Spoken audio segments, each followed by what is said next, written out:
నాడు అన్న నందమూరి తారక రామారావు గారు మహిళలకు ఇచ్చినటువంటి ఆస్తిలో సమానమైనటువంటి హక్కు దేశవ్యాప్తంగా చాలా సక్సెస్ఫుల్గా అమలవుతుంది. మహిళలు స్వేచ్ఛగా, ఆనందంగా, ధైర్యంగా, ఆత్మవిశ్వాసంతో ముందుకు వెళ్ళటానికి ఈ చట్టం, ఆస్తుల సమాన హక్కు అనే చట్టం చాలా చాలా దోహదపడింది. అటువంటి ఈ హక్కులని కాలరాసే విధంగా యావత్ మహిళా లోకాన్ని అవమానపరిచినటువంటి వ్యక్తి జగన్మోహన్ రెడ్డి గారు. ఈ రోజున కనుక మనం చూస్తే ఏ మతంలో అయినా కూడా ఇంటి పెద్దగా ఉన్నటువంటి వ్యక్తి ఆ ఫ్యామిలీ యొక్క బాగోగులన్నీ కూడా చూసుకుంటారు. ఇది మనకి తరతరాలుగా సాంప్రదాయంగా వస్తున్నటువంటి ఒక ఆనవాయితీ. తండ్రి తర్వాత ఒక పెద్ద దిక్కుగా ఉన్నటువంటి జగన్మోహన్ రెడ్డి గారు వ్యవహరిస్తున్నటువంటి తీరు చూసి రాష్ట్ర ప్రజలందరూ, ముఖ్యంగా మహిళలందరూ కూడా చీకొడుతున్నారు. తండ్రి ఇచ్చినటువంటి ఆస్తిలో వాటా అడిగినందుకు రక్తం పంచుకు పుట్టినటువంటి చెల్లిని కోర్టుకు ఈడ్చినటువంటి నీచ చరిత్ర జగన్ గారిది. అంతేకాకుండా కన్న తల్లి మీద, సొంత చెల్లి మీద కేసులు వేసి కోర్టుకు ఈడ్చినటువంటి చరిత్ర కూడా జగన్ గారిది.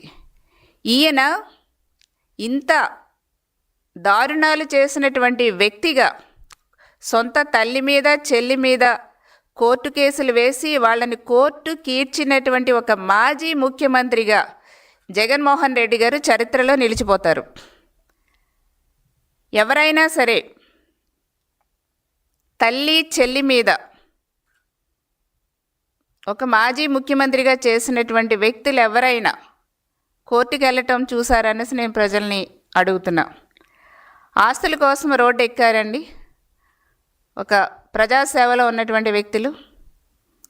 ఈ రోజున ఆ క్రెడిట్ అంతా కూడా తల్లి మీద, చెల్లి మీద కోర్టుకు ఎక్కినటువంటి క్రెడిట్ అంతా కూడా ఒక మాజీ ముఖ్యమంత్రిగా జగన్మోహన్ రెడ్డి గారికే దక్కుతుంది. చరిత్రలో నిలిచిపోతారు జగన్మోహన్ రెడ్డి గారు. మనం చూస్తే ఉదయం లేచినప్పటి నుంచి జగన్మోహన్ రెడ్డి గారు క్రెడిట్ చోరీ, క్రెడిట్ చోరీ, క్రెడిట్ చోరీ అంటూ ఉంటారే. అరే, తండ్రి సంపాదించినటువంటి ఆస్తి మొత్తాన్ని దోచేసుకొని తల్లికి, చెల్లికి వాళ్ళకున్నటువంటి హక్కులని, ఆస్తిలో వాటాని ఇవ్వకుండా చోరీ చేసింది ఎవరు? జగన్మోహన్ రెడ్డి గారు. మీరు కాదా? సిగ్గు లేకుండా మాట్లాడతారా? మీ వైసీపీ పేటీఎం బ్యాచ్తో తప్పుడు ప్రచారాలు చేపిస్తారా? ఇది పాపం కదా. ఇది మీకు సిగ్గుగా, బాధగా అనిపించట్లేదా జగన్మోహన్ రెడ్డి గారు?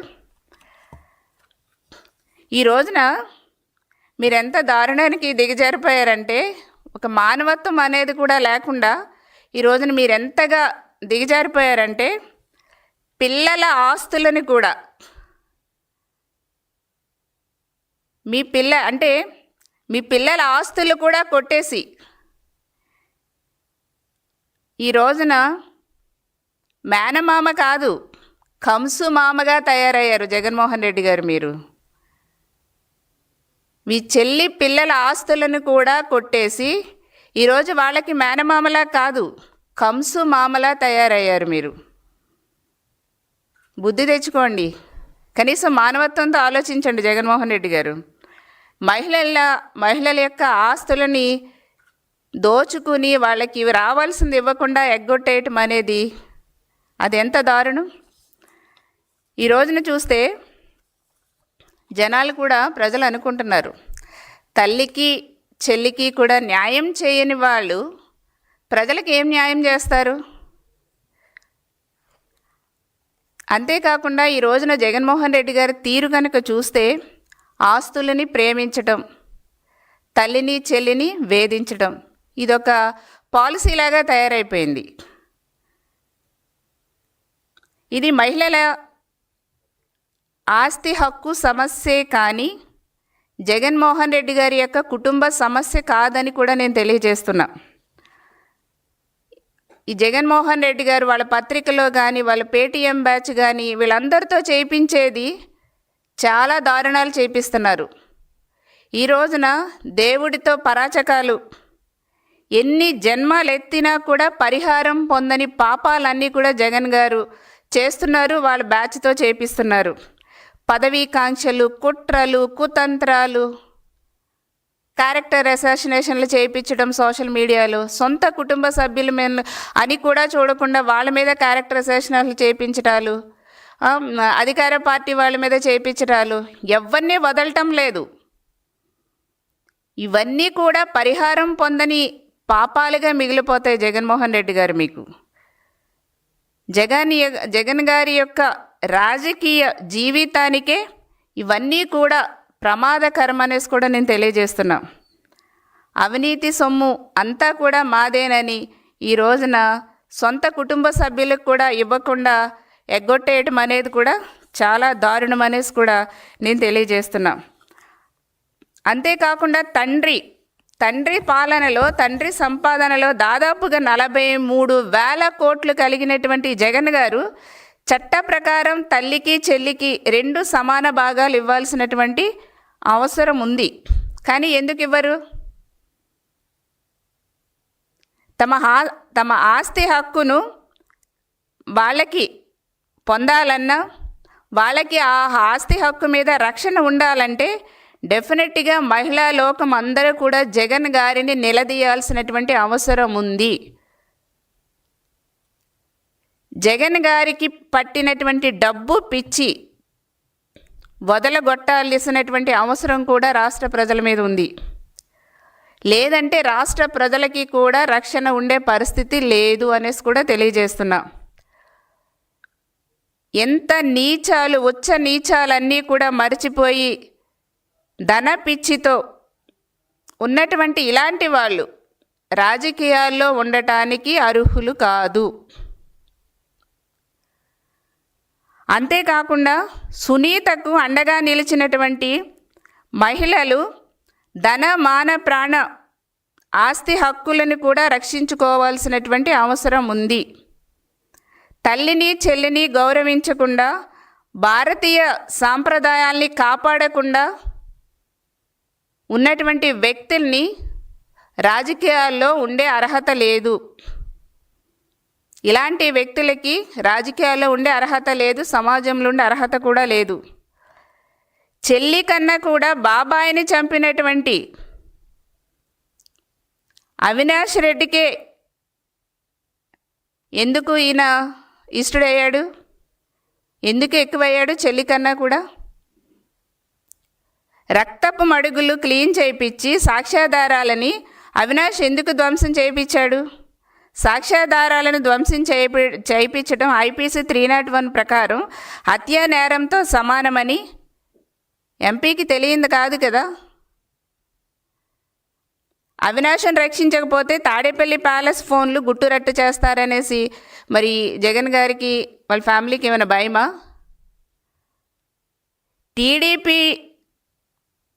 టీడీపీని బూచి చూపి ప్రజల్ని ఎల్లకాలం మోసం చేయటం సాధ్యం కాదు జగన్మోహన్ రెడ్డి గారు, గుర్తుపెట్టుకోండి. న్యాయస్థుడైతే మీరు న్యాయం చేస్తారని నమ్మకం ఉంటే చెల్లెలు పరాయి గడప ఎందుకు తొక్కుతారండి?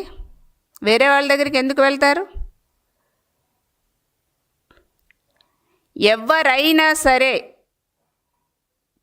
బాధిత మహిళలు ఉంటే వాళ్ళకి అండగా ఉండేది, వాళ్ళకి రక్షణ కల్పించేది, వాళ్ళకి న్యాయం చేసేది తెలుగుదేశం పార్టీ మాత్రమే. పార్టీలో ఉండవు, కులమతాలు ఉండవు. మహిళ ఎక్కడైనా ఒక మహిళకి అన్యాయం జరిగితే ఇమీడియట్గా వాళ్ళకి న్యాయం చేసేది తెలుగుదేశం పార్టీ మాత్రమే. ఈ రోజున ప్రజలు ఇచ్చినటువంటి అధికారాన్ని ఆనాడు అడ్డం పెట్టుకుని మీ ఇష్టం వచ్చినట్టు నడిపించారు. తల్లికి చెల్లికి కూడా న్యాయం చేయలేకపోయారు. మీరేం మనుషులండి? ఇంత దారుణాలా, ఇంత అన్యాయాలా? నిజంగా క్రెడిట్ చోరీ చేసిందే మీరు మీ ఫ్యామిలీ మీద. ఇదే కనుక కొనసాగితే మీరు చరిత్రహీనుడిగా మిగిలిపోతారు. మీరు ఇంకా మారకపోతే చరిత్రహీనుడిగా మిగిలిపోతారు జగన్మోహన్ రెడ్డి గారు. మహిళలను బజారుకి ఇడ్చి, కోర్టులకి ఇడ్చి, మహిళా లోకాన్ని అవమానించినటువంటి మీరు,